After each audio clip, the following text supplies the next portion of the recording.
Hello everyone, welcome to Princess Jen channel.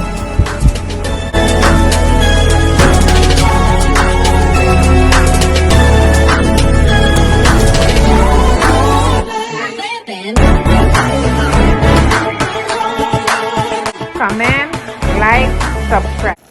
Hey guys, today I just made myself some stew patty chicken wing.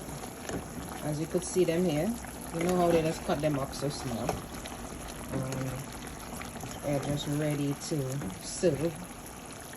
So I stewed it with my fresh seasoning like onion, peppers, garlic, parsley, celery, thyme, and then I used the browning to stew.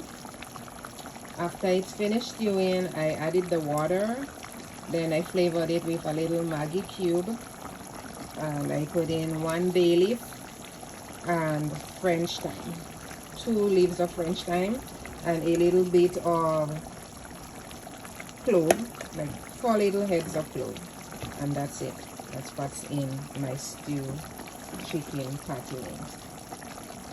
That's it guys, and it tastes delicious. The color is good,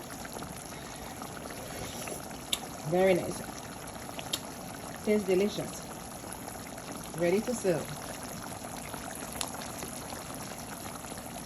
Lunch: stewed chicken patty wings, mixed vegetables, spaghetti, and the leftovers of the steamed vegetables. Here you could see the carrots, peas, and cauliflower.